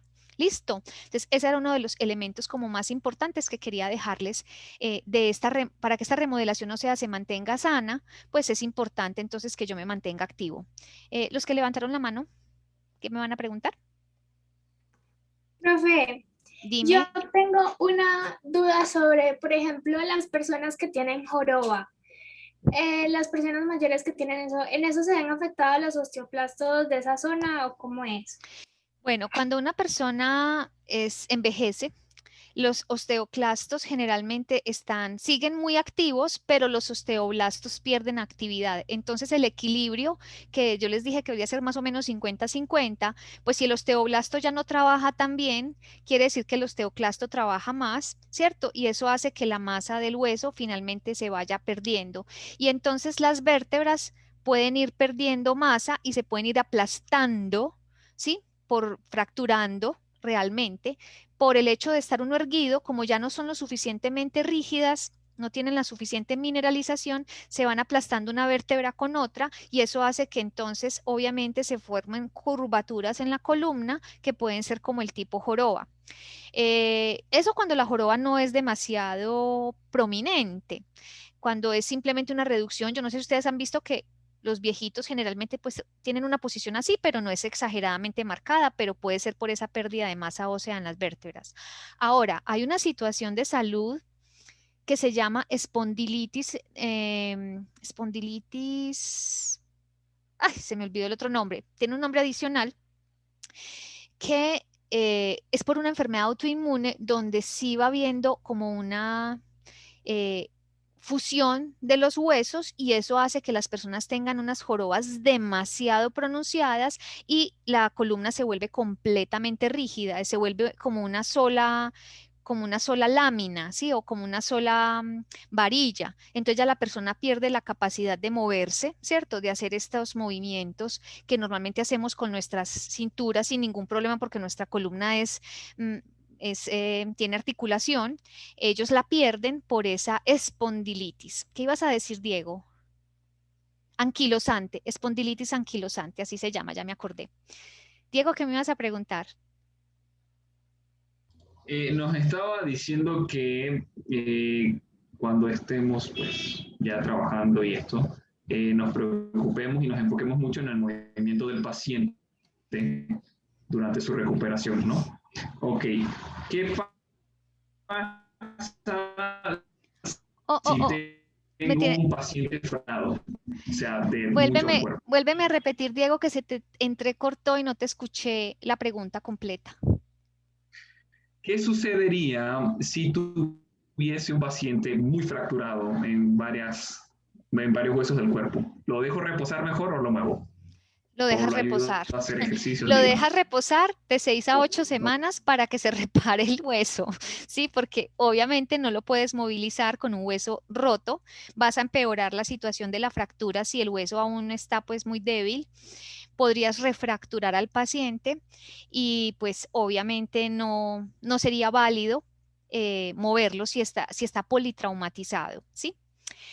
Vas a darte cuenta que muchas veces estos pacientes van a estar con inmovilizadores y tracciones óseas, que de hecho el mero hecho de estar con la tracción le va a impedir la movilización en cama.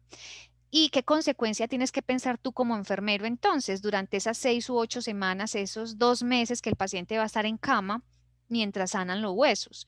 Y es que cuando él ya se haya recuperado su hueso y quiera volverse a movilizar, pues va a tener que hacer fisioterapia con absoluta certeza, no solo para que su masa ósea vuelva a recuperarse con la movilización que él va haciendo en la fisioterapia, sino también porque la masa muscular se pierde cuando uno está inmovilizado. O sea, y cuando pierdes masa muscular, pierdes fuerza. Por eso los pacientes que han estado ahora con COVID y que estuvieron intubados por periodos prolongados, generalmente un paciente con COVID está intubado en promedio un mes. O sea que va a estar un mes en una cama de una unidad de cuidados intensivos, ¿sí? Ese es como el promedio. Cuando esas personas ya se recuperan y les quitan el tubo y ya pueden respirar otra vez bien, esas personas cuando se van a levantar y van a caminar se dan cuenta que no son capaces.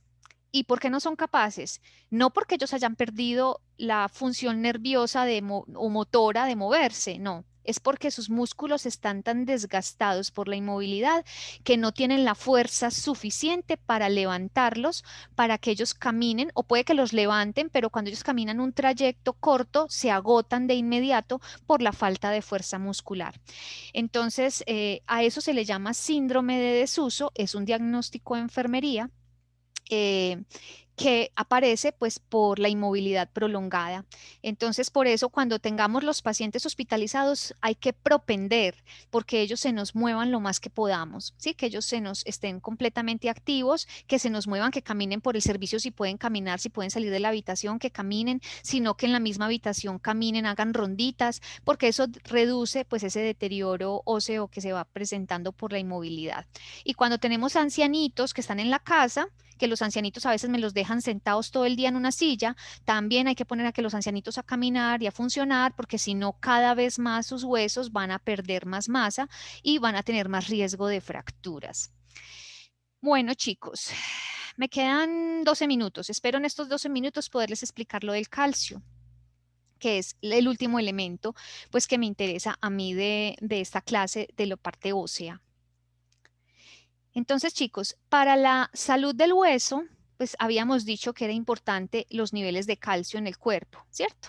Entonces, el calcio, pues es un mineral. Ustedes saben que es un catión bivalente, es decir, que tiene doble carga. Y el calcio, pues nosotros lo podemos obtener o por la dieta o lo podemos obtener por suplementos de calcio. Cuando hablamos del calcio de la dieta, para que mantengamos una salud ósea adecuada, debemos consumir más de 300 miligramos de calcio al día. Ese es como el requerimiento, pues, nutricional para mantener los huesos sanitos. ¿Qué alimentos contienen grandes cantidades de calcio? Pues, obviamente, todos los lácteos contienen calcio. Dentro de los lácteos les cuento que el queso mozzarella, que generalmente es un queso de búfala, es muy rico en calcio, o sea que si ustedes quieren reponer el calcio pues en una persona, recomiéndenle pues el queso mozzarella.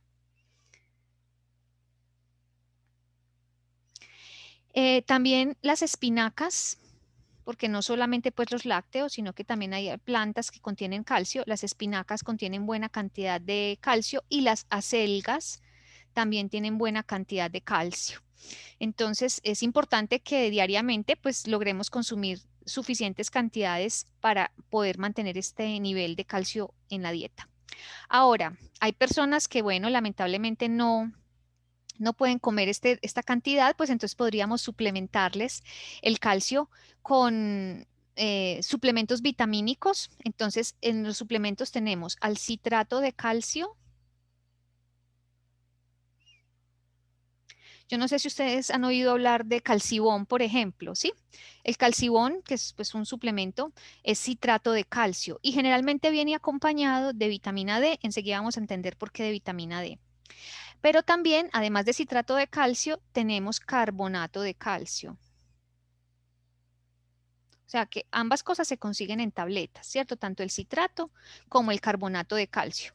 Ahora, ¿cuál es la diferencia entre uno y otro? Pues generalmente el citrato de calcio se absorbe en mi tracto digestivo con mayor facilidad. Y por lo tanto, digamos que al absorbirse mejor, pues va entonces a reponer mejor las necesidades de calcio que yo tengo. En cambio, el carbonato de calcio se absorbe con más dificultad y en ese sentido pues no es tan benéfico. Además que puede producir mucha irritación del tracto gastrointestinal, entonces a veces los pacientes no toleran mucho de carbonato de calcio. Cuando una persona tiene pérdida ya de calcio o tiene predisposición. Hola. Por ejemplo, ahorita que estaba hablando de los suplementos, mi mamá, por ejemplo, sufre de artrosis. Sí. Y pues allá en Chile, obviamente, el tema del frío le da muy duro para el tema de los dolores. Pero ya ella lleva como 2 años tomando colágeno en conjunto con calcio, vitamina E y no me acuerdo qué otra vitamina más, son como 5 juntas. Sí. Todos los días. Y no, ya han pasado 2 inviernos y nada de dolor. O sea, le ha sido muy beneficioso para ella. También pues me ha parecido que es muy bueno también como suplemento, esa mezcla. Bueno, y tienes que tener en cuenta que si lo que ella tiene es un problema más articular que óseo, aunque también pues debe tener un problema óseo ya por la mera edad, es cierto, porque ya a partir de ustedes ya saben que de los 60 años nuestra masa ósea empieza a caer considerablemente. El hecho de que ella consuma el colágeno, eso le ayuda a mantener la salud de las articulaciones, que por lo que tú me dices, tienes una artrosis, o sea que también es un problema de movilidad de la articulación, ¿sí? Bueno, siquiera pues está funcionando el tratamiento. Bueno, chicos, cuando yo tengo una persona que necesito prevenir la osteoporosis en ese individuo, ya sea porque esté tomando algún medicamento que haga que no utilice bien el calcio, como pueden ser los corticosteroides, cuando una persona toma prednisona, prednisolona, hidrocortisona, esos medicamentos no permiten que usemos bien el calcio, o porque la persona ya está pues muy anciana y ya tiene pues osteoporosis, o es una mujer premenopáusica que entonces yo quiero prevenir en ella la aparición de osteoporosis, entonces a esa persona se le deben dar ya sea de citrato de calcio o de carbonato de calcio de 1 a 1,5 gramos de calcio al día, pues de alguno de estos suplementos. Por ejemplo, si yo doy citrato de calcio, ¿sí? El citrato de calcio, el que yo les dije, por ejemplo, que en Colombia se consigue pues muy fácilmente, que es el calcibón. Les voy a poner aquí un ejemplo. El calcibón. Ustedes se van a dar cuenta que el calcibón trae 1500 miligramos de calcio. Pero de ese calcio realmente la persona solamente va a utilizar 315 miligramos. Es decir que el resto del porcentaje o el resto del calcio que viene en el calcibón se pierde por heces, porque es que el calcio es una molécula que no se absorbe con facilidad y si el calcibón es citrato de calcio, que es el que mejor se absorbe, y de esos 1500 que yo le doy solamente se estarían absorbiendo 315 miligramos, o sea que estamos cumpliendo los requerimientos Profe, qué nutricionales. pena. Dime. Profe, qué pena, es que yo escucho entrecortado, pero no sé si soy yo. Yo también, profe. No he escuchado yo también. pues, la explicación profe, del calcio, no. Ay, chicos, pues no sé qué hacer porque pues a mí no me ha salido que esté inestable la señal. Todavía me escuchan entrecortado. Hola, ¿siguen Creo que oyéndome? ya mejoró un poquito, pero podría repetir la parte donde habla acerca del 1.5 gramos, de ahí Listo. para abajo. Ajá. Bueno. Sí, de ahí para abajo, ¿y a qué se refiere? Listo. Que para prevenir la osteoporosis en un paciente que tenga riesgo de osteoporosis, se le debe suplementar diariamente por lo menos con 1 a 1,5 gramos de calcio, ya sea en forma de citrato o en forma de carbonato. Entonces les doy un ejemplo. El Calcibón, que es la marca pues de citrato de calcio que es muy conocida acá en Colombia, cuando ustedes miran la etiqueta del Calcibón se dan cuenta que la etiqueta dice que trae 1500 miligramos de calcio. ¿Sí? De calcio, pero que de esos 1500 miligramos, 315 miligramos son de calcio elemental, o sea, es el calcio que realmente la persona va a poder utilizar o absorber en su tracto digestivo y por lo tanto este sería lo que realmente va a llegar a sangre para ayudar a la salud ósea, no los 1500, el resto se pierde, ¿sí? ¿Me hago entender? ¿Ya me entendieron? Sí, profe. Listo. Entonces, chicos, ustedes como enfermeros, pues cuando vean una persona que tiene de pronto riesgo de osteoporosis, usted puede hacer la recomendación de que consuma estos suplementos de calcio, no hay problema y usted estaría promoviendo pues la salud ósea.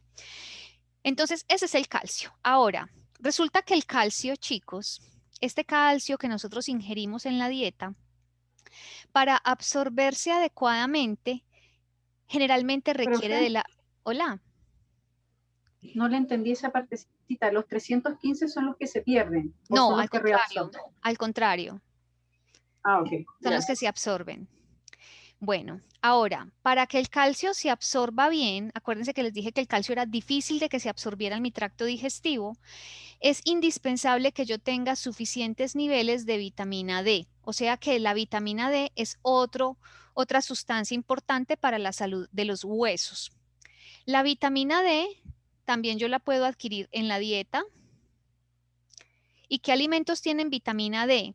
La yema de huevo, la leche tiene vitamina D y los pescados. Todo el aceite de pescado, por ejemplo, el aceite de hígado de bacalao en la emulsión de Scott, o si usted consume sardinas, o si comes arenques, o si comes salmón, estás comiendo vitamina D, ¿cierto? Entonces voy a poner aquí aceites de pescado. Tienen buena cantidad de vitamina D. Eso es en la dieta.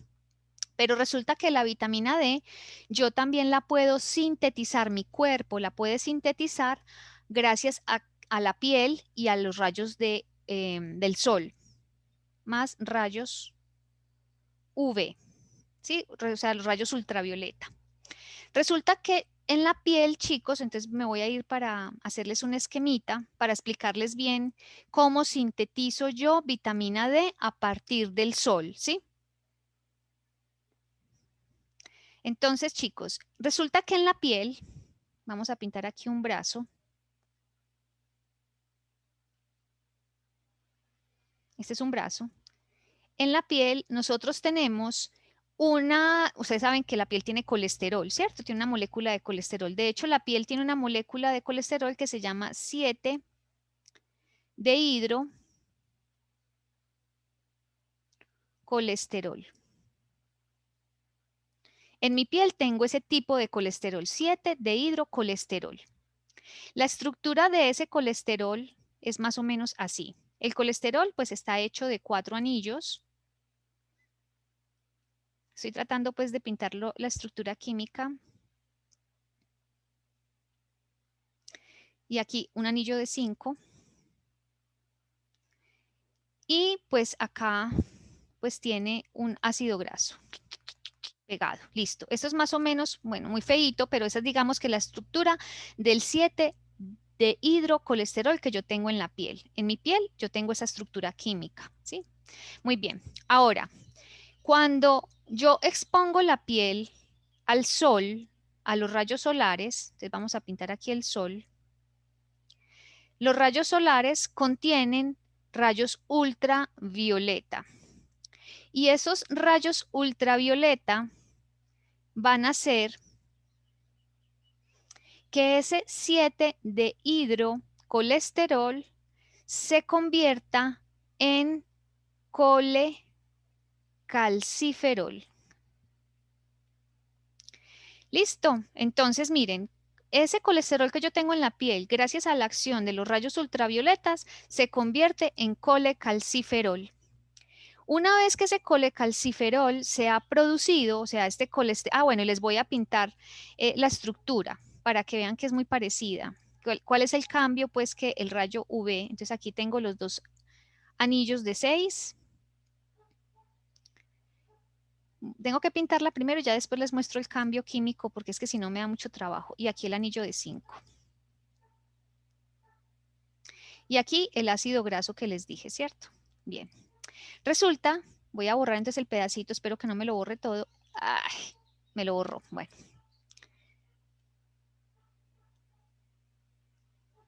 Este es el anillo, primer anillo de 6. Este anillo, este segundo anillo de 6, queda abierto. Miren, aquí queda abierto. Y aquí, cuando este anillo queda abierto, que sería este punto acá queda abierto, a eso se le llama colecalciferol. Eso es lo que hace, entonces, el UV sobre esta molécula de colesterol, le abre este anillito y a eso se le llama colecalciferol.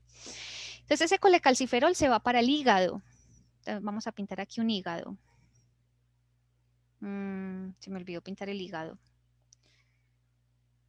Así. ¿sí? Esto se parece a un hígado, ¿cierto? Entonces, ese colecalciferol se va para el hígado. Y en el hígado nosotros tenemos una enzima que se llama la 25-hidroxilasa.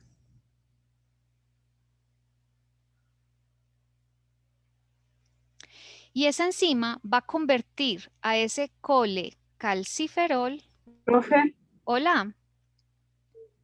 qué pena, ¿podría repetir la enzima? Es que se le escuchó 25-hidroxilasa.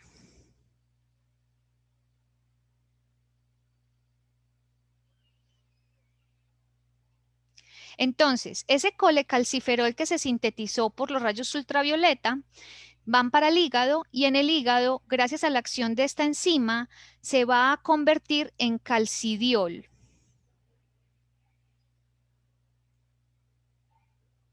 En calcidiol. ¿Listo? El calcidiol también se llama, voy a ponerles aquí el nombre, 25-hidroxicalciferol. ¿Listo? Entonces, miren, el colecalciferol se convierte en 25-hidroxicalciferol o que también se llama calcidiol.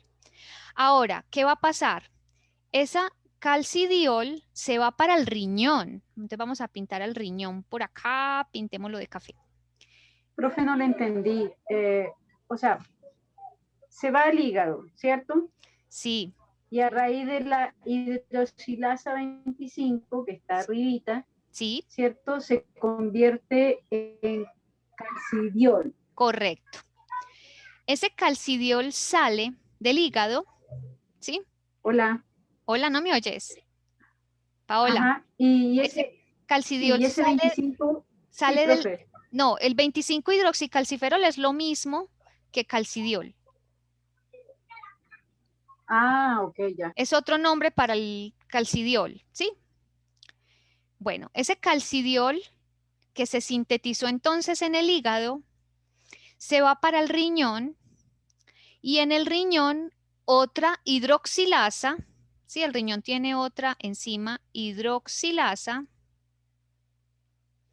me va a convertir a ese calcidiol, vamos a ponerle el nombre aquí entonces, el calcidiol, calcidiol, me lo va a convertir en calcitriol.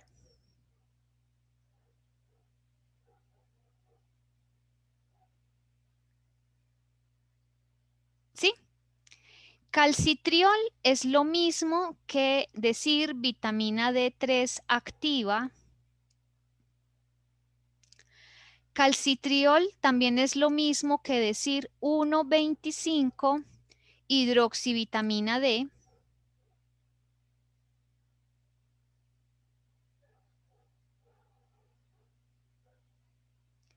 O sea que estos tres es el nombre para lo mismo, ¿cierto? Son tres nombres para la misma molécula.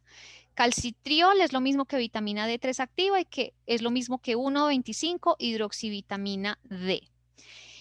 Yo no sé si ustedes han oído hablar del calcitriol, pero el calcitriol también lo conseguimos en forma de medicamento, ¿sí? Y es decir, que cuando una persona toma calcitriol como medicamento, está tomando la vitamina D3 activa, o sea que no necesita de todo este proceso que les acabo de decir, sino que de una vez ya está lista para hacer el efecto, digamos, en el organismo.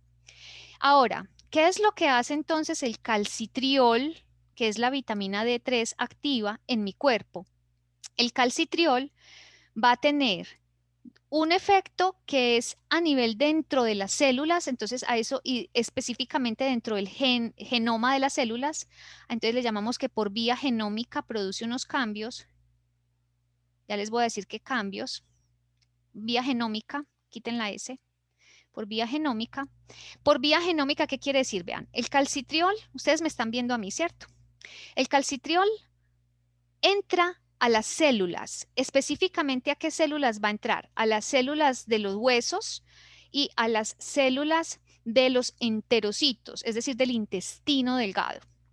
Ese calcitriol cuando entra a esas células hace que el núcleo de las células fabrique un pedacito de ARN, o sea, que lea una secuencia de ADN y la convierta o la copie en forma de ARN mensajero.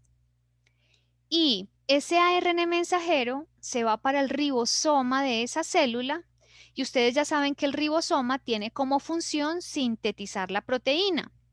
Entonces, por vía genómica, el calcitriol va a hacer que las células del enterocito y las células de los huesos sinteticen proteínas.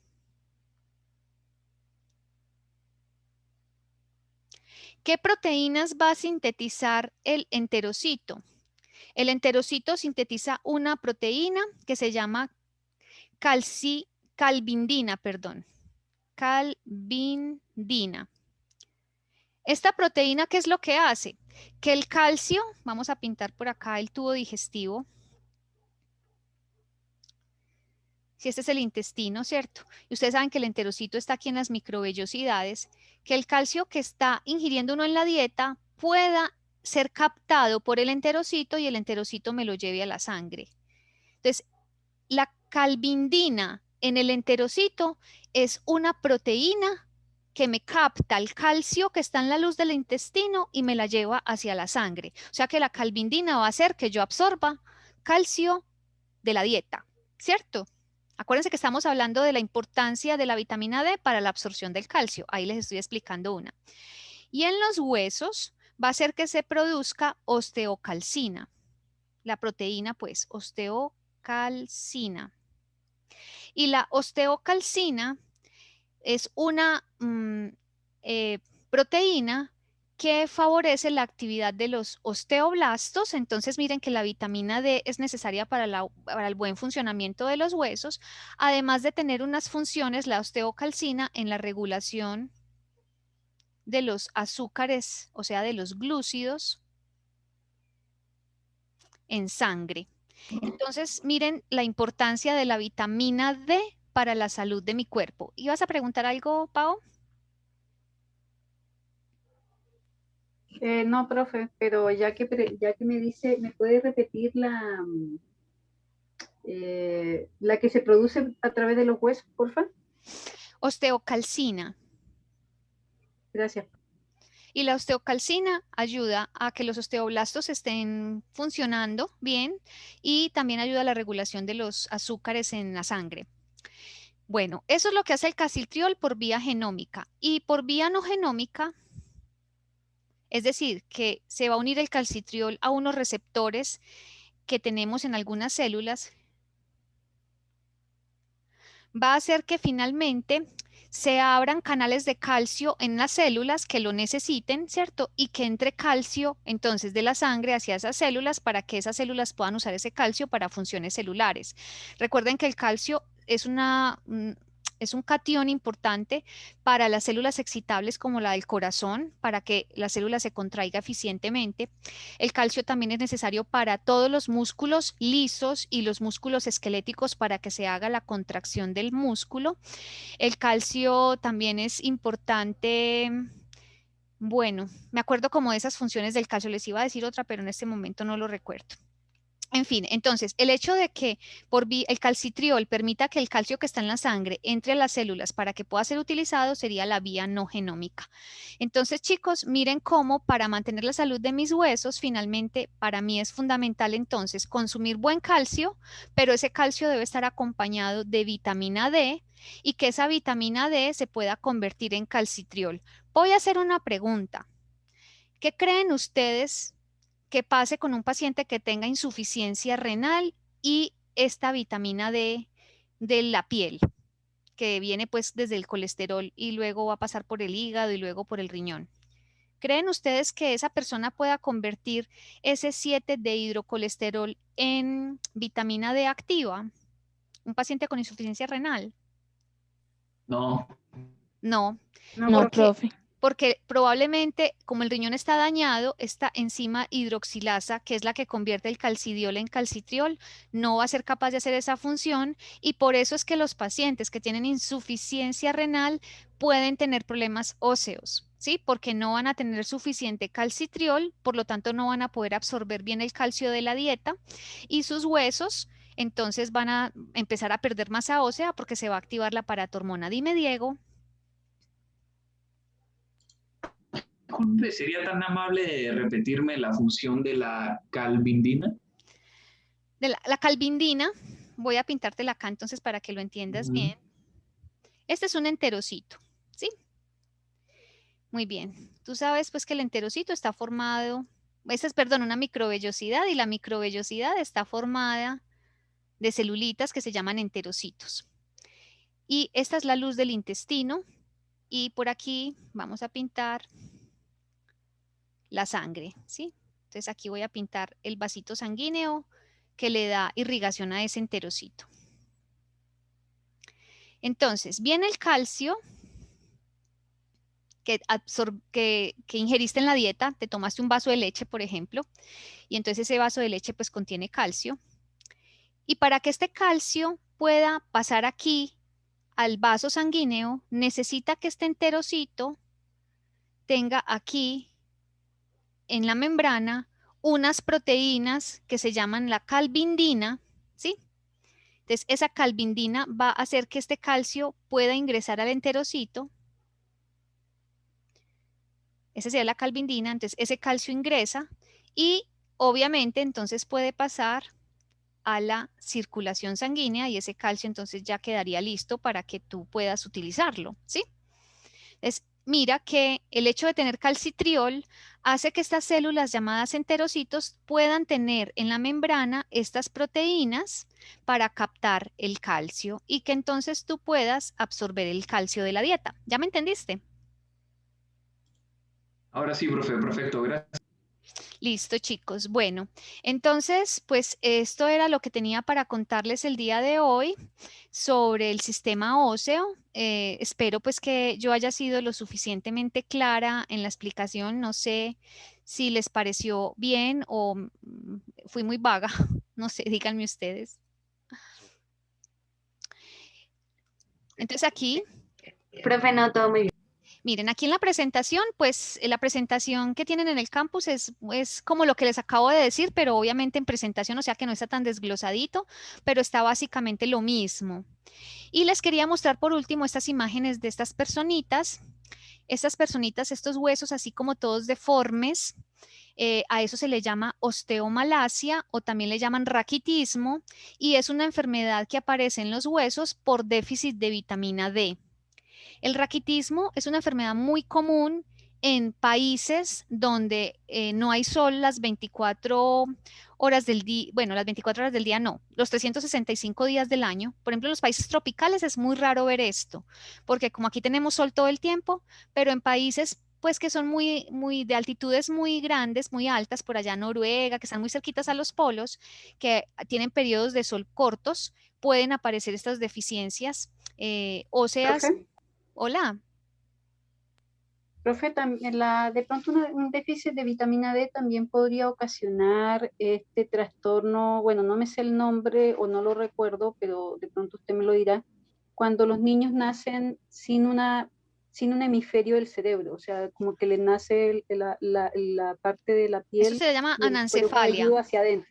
Eso se llama le aparece hacia adentro.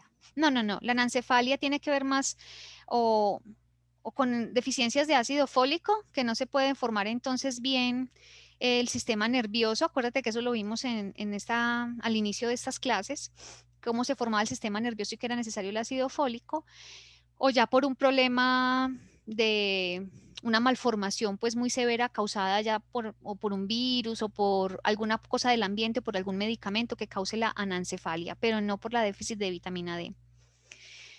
Bueno, y también en personas que tienen la piel muy oscura, muy negrita, como la piel de ellos entonces no va a captar con facilidad los rayos ultravioleta, no van a poder convertir ese dehidrocolesterol que les dije ahora que tenemos en la piel no lo van a poder convertir finalmente a vitamina D activa, y en ellos también pueden aparecer entonces con más facilidad problemas de deficiencia de vitamina D. Y a eso se le llama entonces raquitismo o osteomalacia, que es una de las enfermedades pues, que pueden suceder por déficit de vitaminas.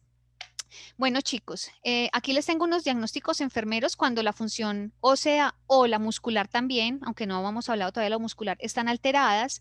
Podemos encontrar entonces, dependiendo de la alteración, deterioro de la ambulación. Cuando ustedes hagan un diagnóstico enfermero de deterioro de la ambulación es porque el paciente no puede caminar de manera independiente, él solito, ¿sí? Tiene dificultad para movilizarse solo, pero caminando. Pero miren que yo también puedo tener un paciente que tiene deterioro de la bipedestación. Se refiere a que el paciente por sí solo no es capaz de mantenerse de pie, erguido, ¿sí?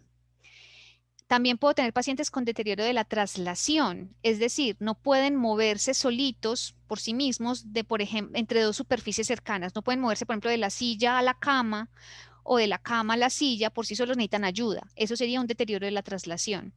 Un deterioro de la movilidad en cama o de la movilidad en silla cuando el paciente por sí solo ni siquiera en la cama es capaz de cambiar de posición. Esto es lo que le pasa a los pacientes que están en unidades de cuidados intensivos en este momento con COVID, que como están completamente sedados e intubados y con un montón de catéteres conectados en su cuerpo, ellos por sí solos no van a ser capaces de cambiar de posición en la cama, empezando porque están sedados. Entonces a esos pacientes tenemos que estarles haciendo cambios de posición más o menos cada 3, 4 horas para evitar que se formen lesiones en la piel y tratar pues de favorecer también la función muscular y ósea. Y tenemos el riesgo de síndrome de desuso que les había dicho ahora, que es cuando la persona por periodos prolongados va a estar inmovilizada, va a estar en cama, y eso con el tiempo va a afectar su salud ósea y muscular. Entonces, chicos, pues obviamente, en la medida que el paciente esté más deteriorado, pues más alterado va a estar, ¿cierto? O sea, que yo puedo tener un paciente que tiene deterioro de la ambulación, pero que en cama es capaz de voltearse solito. Entonces, miren que a medida que va empeorando el paciente, pues el diagnóstico va bajando, ¿cierto? Se va volviendo un diagnóstico cada vez peor. Bueno, chicos, eso era todo por hoy. Muchas gracias por estos 10, 15 minutos más que me regalaron. Nos vemos entonces ya por allá lejos, porque ya ahora siguen muchas clases con Chávez a partir del viernes de la semana entrante, pero cuando nos volvamos a ver, entonces les termino el dominio de actividad reposo, la parte muscular que me queda faltando, y empezamos a ver el dominio percepción-cognición, que es un dominio muy lindo. Bueno, chicos, ha sido un placer. Muchísimas gracias por compartir Profe, esta tarde conmigo. Dime. el dominio de confort, ese igual pues no necesita socializarse o con lo que ya leímos ya es suficiente. De confort, el de dolor, sí.